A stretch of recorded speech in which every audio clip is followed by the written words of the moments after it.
Hey everyone, what's up? It's Sarah and Matt. Hi. And welcome back to my channel. We are going to discuss the latest misadventures with the Merrifields. I guess that's what we'll title this segment. That sounds good to me. From Seeking Sister Wives Season 3, as you know. In this past episode, we see... Okay, so... the visa might take a long time. COVID has hit.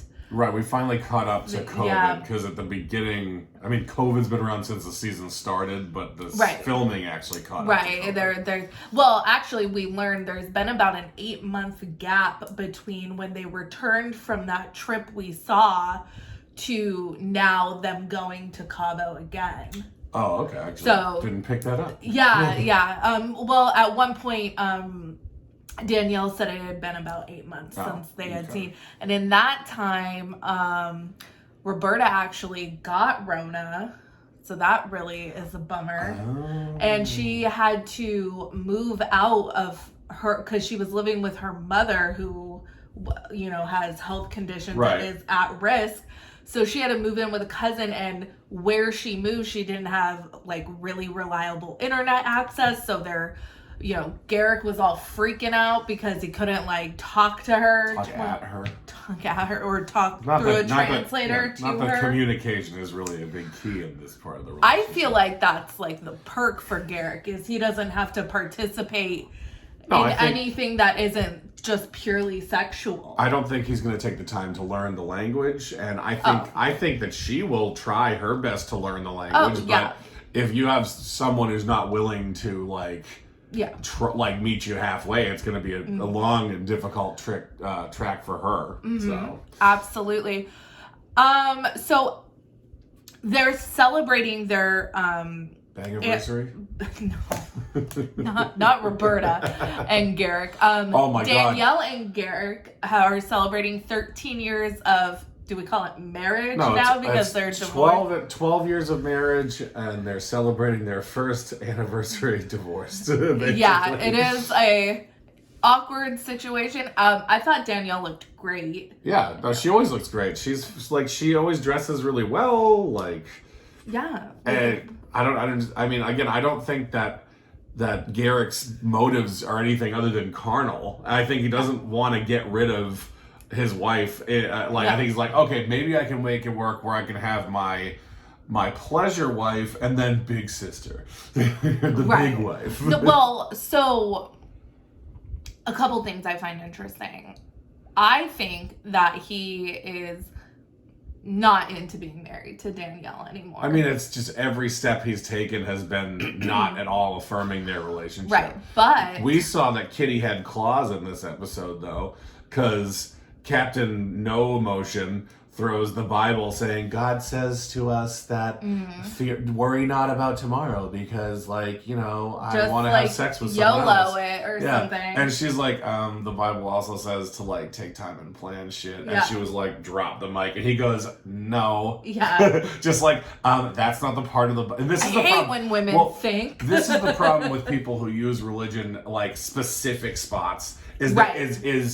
That's not the part that I'm talking about right now. It's like, you can either use it as a whole or you can't use it at all. Like, it's like, this passage said it's okay to have because you're wives. Completely glossing over loving and honoring your wife because you're not doing that whatsoever. But she snapped back. That was the first time we ever saw her, like, actually, like, I felt like she stood up for herself. She said that she's not happy with some things before. She's talked, like, at him, and he's just been like, well, we talked about this. We discussed it. Well, everything she's saying makes complete sense, right? Like, there is no official status with Roberta's visa. Everything's up in the air. She's on board for whatever reason. She is on this train of polygamy, and she is like, okay, hey, but listen. He's like, well, so we were originally going to get married, and then, COVID happened, so I'm just going to try and put a baby in her right away. And she's like, well, wait, like, just hold on a minute and Did think the about... Bible have contingencies for pandemics? Like, I think the Bible had a lot of pandemics in it. Well, it we want you to be married before you do all this, but see the COVID clause? Yeah.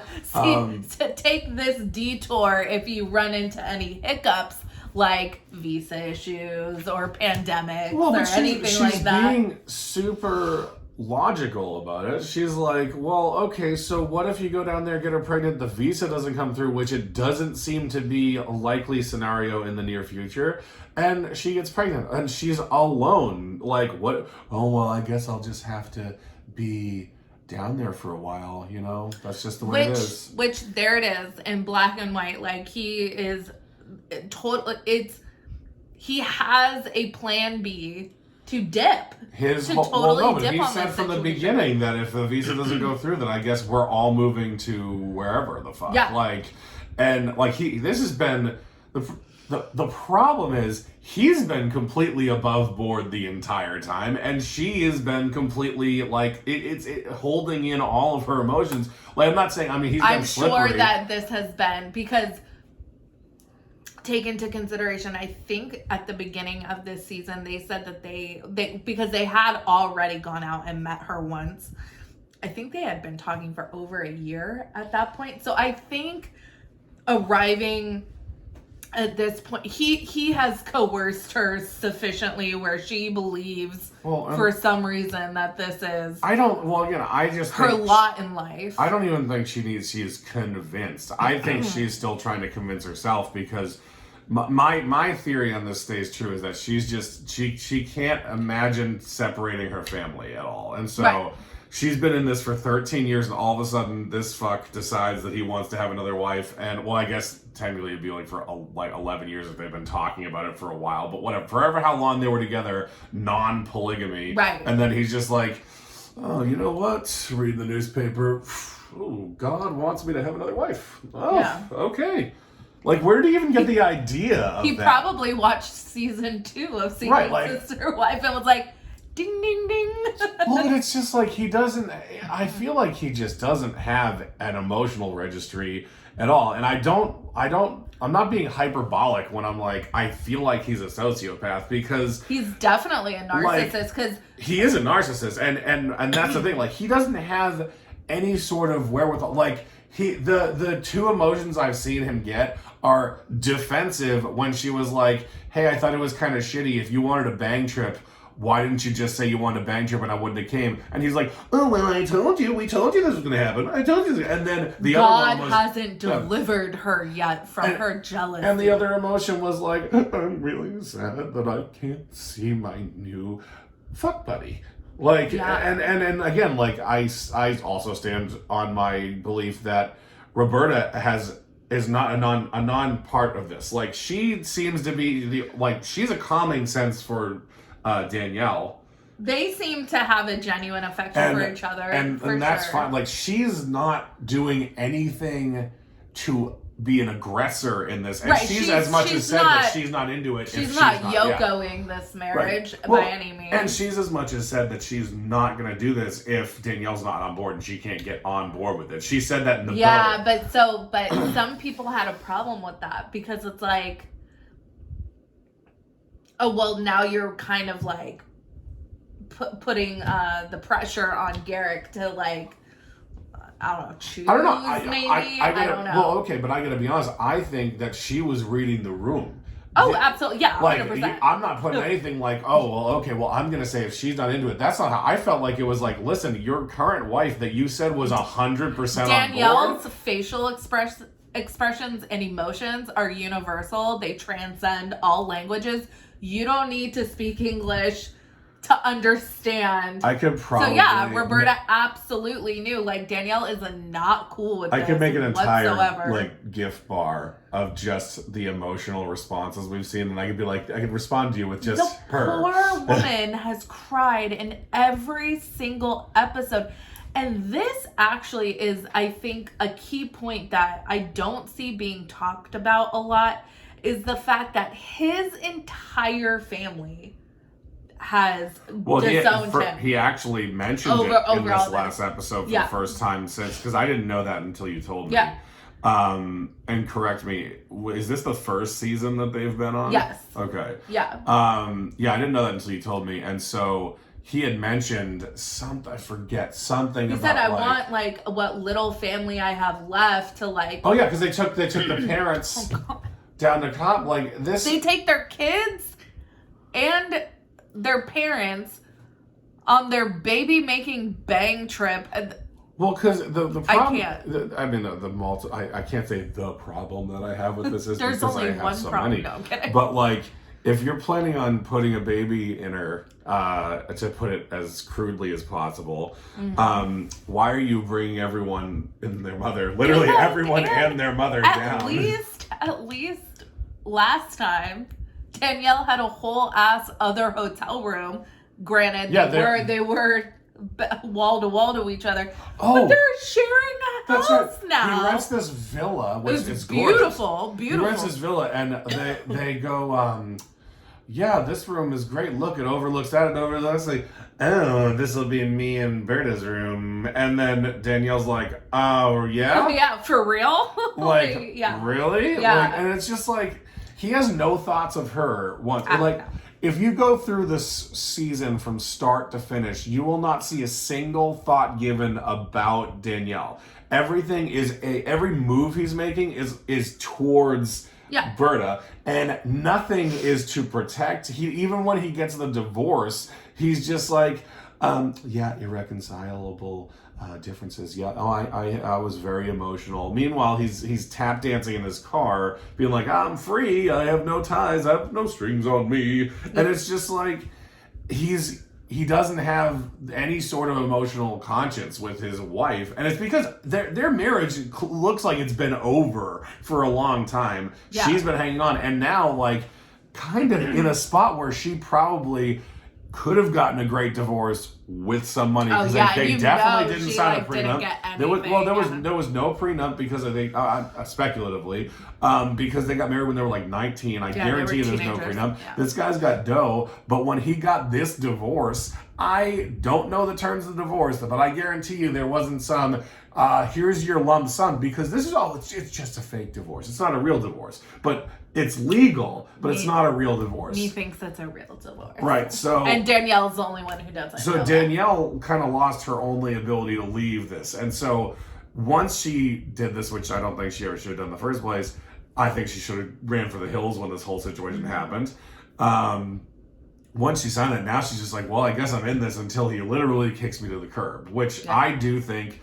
I mean, I don't follow anyone on social media on this, and I'm sure we don't know anything really too much past. I think they're pretty good about keeping people's stuff. People have reported that on Facebook, she's like, the only... It's complicated. No, the only images she has of are like her and her kids. There's like no mention of Garrick on her you know what? Like, I'm not too sure. Wouldn't surprise me if that was the way it was before.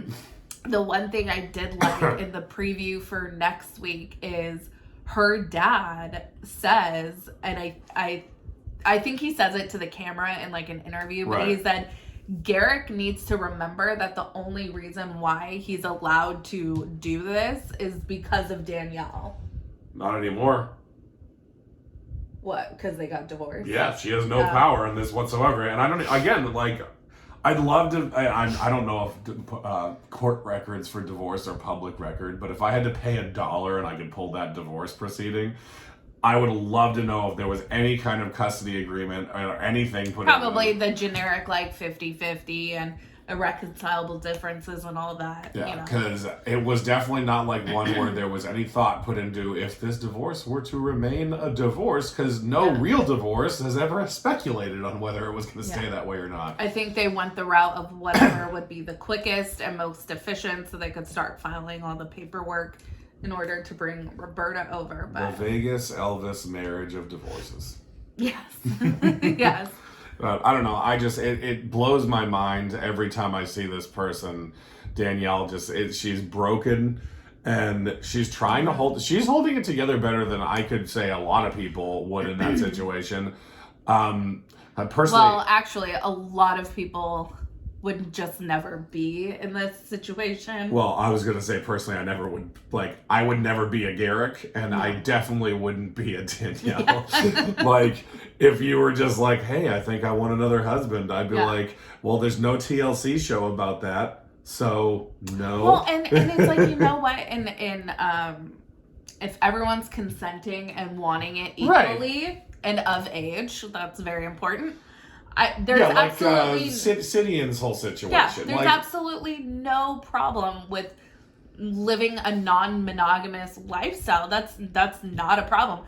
The problem is that one person in this family does not want it, and while maybe we can like criticize her a little bit for just not saying it out loud, but no, but you can never put yourself in her there's absolutely nothing position. about her body language or her emotional state that says, yeah, I'm totally into the, and they I wonder if she's in therapy. I honestly, God, wonder, because like if you watch her every time he makes a pointed decision, or like when he's like specifically, this is our room, like she literally goes like, it's like you can see the dagger twist, like when he does something, it's just like, really, like. Well, this last episode, she was like, the fuck. Yeah, you know, like that was her face. I was stoked that, like, I mean, granted, it's too little too late, I guess. But, I mean, it's never too little too late in a situation where I feel like she's in an emotional prison.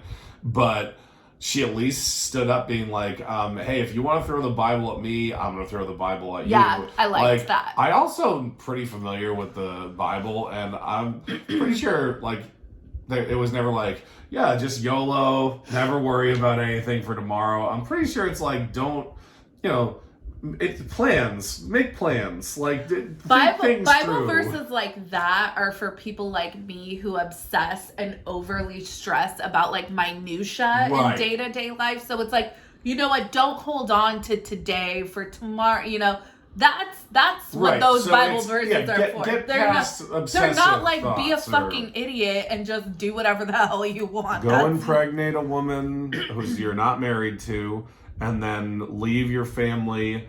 The guy's got to work from home. I can't. I don't know what he does. He's got to make buku bucks. If he can, he took the whole. First off, the parents may hate Garrick, but he's also like, I'm sure they're like, okay, I don't like this guy. I don't like what he's doing, but he's taking us to Cabo. Mm-hmm. I'm pretty sure that's gratis. I'm pretty sure the family was not like, oh, let me buy my own ticket to go watch you bang. And that is a beautiful, I don't know if it's an Airbnb or some sort of resort, but it was beautiful. I think they would have mentioned if it was an Airbnb. It's probably like a villa. Very nice, very nice. And it was gorgeous, yeah. But it's just like, I mean, like I said this on my podcast. I'm like, when you tell people that we're pregnant. We just want to let you know we're pregnant. You're basically just telling people you had sex, like, and it's like awesome. So everybody celebrates it because you're gonna have a kid. But like, you're going down and you're like, hey. You're basically like, hey, family, I'm going to go impregnate this person. So weird. Everyone needs to know what I'm doing, and you need to pat me on the back for it. Well, he didn't say he was going to be impregnating her, but he said that this was going to be their room in front of his kids. Yeah. Well, this is the first since like the first episode that I've seen their kids, which is good and bad, I guess. But like, it's just like, again, you're advertising to the world, hey, this is what's happening. Come on down on my little trip. There's going to be another one on the way out. I mean, I know he already has 2 kids, so the odds of him being infertile are low, but I just really, part of me is like, I hope his swimmers don't work.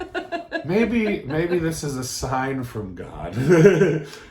Oh, no. We only listen to certain signs from God, because Danielle's whole emotional state is a sign from God that is saying, don't do this. This is a bad idea. She hasn't been to. And I really resent that her having human emotions, having human feelings about her 13-year marriage is somehow a character flaw.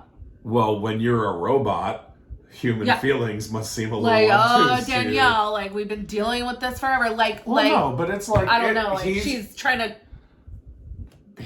I don't know, like, quit drinking soda or something, like, oh we've been waiting around for this No, forever. It's like, no, she's a human being. I can't, there's a part of this that doesn't it's like a shadow over it that doesn't make sense to me, because he could have just left her a long time ago if he wasn't happy. She could have left at some point if she wasn't happy, but she seems like the kind of person who is going to be like, oh, I'm going to stay in this relationship and try and fix it. Like, there's some disconnect in there where they've stayed together and he's decided, and I'm going to say he's decided because I'm going to go ahead and I don't think God really sanctioned any of this. This is my opinion. But I think he just decided he wanted another wife because he didn't want the trouble of leaving his kids, or I don't know. He just doesn't seem like he cares about anyone in that family. I said this last time. Yeah, because you're totally willing to go to Brazil for X amount of time and leave your boys? What does that say to them? I don't know. It's like, you're expendable. Well, no, but that's again, he has no thoughts about that. It's like let's say the right side is all his thoughts that would be about Danielle and his family, and the left side is Roberta and everything he wants to do. The meter is constantly on the left side, and the right side is just sitting there collecting dust because it has nothing. There's no benefits in him doing anything. Maybe for this right side of the bar here, it's just obligation. All obligation. Over here, opportunity. All that family stuff on the right, and everything he wants to do is over on the left. That's how I see it. Like, he doesn't have it's like, okay, I have to pay for the kids' school and the food and blah blah blah. Have to put up with Danielle, sure, but Berta and this and that and all this stuff I want to do, it's over here. And now that he's getting into his new marriage, it's all going to be about these new experiences he gets to have with his new wife, and that's all that's going to matter to him until, wouldn't surprise me, 10, 15 years from now, there's another Berta, a new Berta. I was actually just going to say, like, Roberta needs to know, like, she's only going to be the young hot wife for so long. Just hope she gets her green card in the interim. And then when is Garrick going to receive another calling? Green card and a prenup. Those should go hand in hand for Roberta for sure. Yep. Be like, I want a prenup. And if he's like, why would you want that? And so, well, because I don't speak your language, and eventually you're going to get tired of me. Yeah. It's, I don't know. Any final thoughts on, I mean, their storyline isn't over. We're going to see. How much more is left of the season? I would imagine a couple more episodes.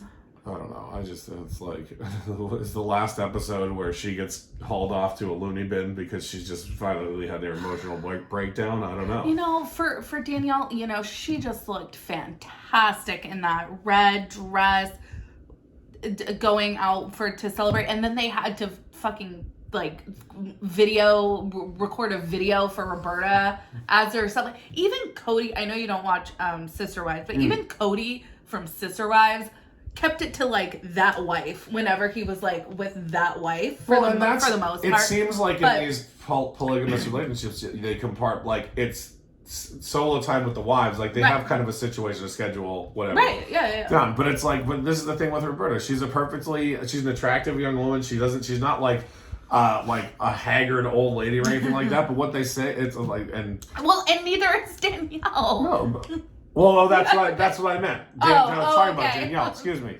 And it's like they say, it's like for every attractive person out there, there's someone who's tired of hanging out with them, and you know, for lack of a better word. Yeah. But that's what it is for some people. Just can never be happy with what they have.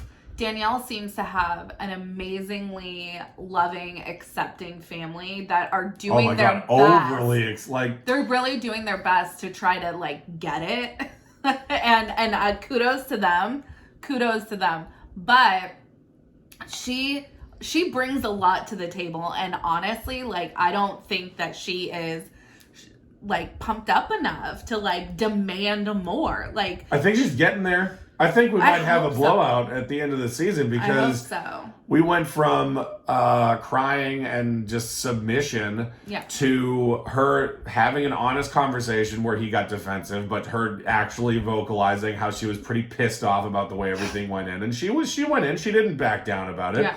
And then now we've gotten okay, you want to play Bible games, I'll play Bible games. So I wouldn't be, it's been building. So, yeah. I mean, you know, they're trying to tell a story here. So there's a lot of stuff that we're not seeing off camera. But it wouldn't surprise me if the what their penultimate story for this is her finding her independence from this relationship and finally saying what she needs to do. I want to see her celebrate 13 years of marriage with someone who loves and honors and respects her.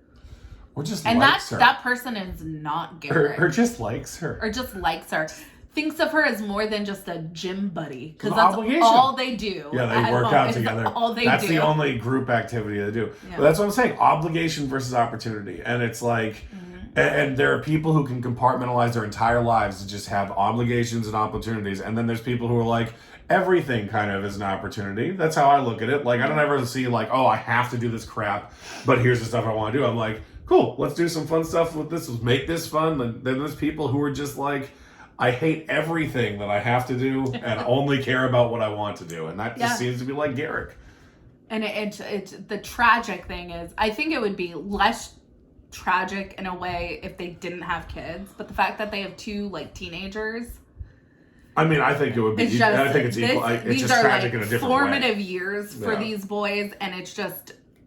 You're learning, you're teaching your kids that this is how you should treat a woman. Or even that this is how, like, they could be the ones treated poorly in a relationship as well. Right. And it's extremely, I think from that standpoint alone, I would hope that Danielle's parents would be much more kind of assertive in their hesitation and the reservations about this whole situation, because it is so clear this is not a Winders situation. This is not the Joneses, City and Tasha, where like polygamy, gung-ho.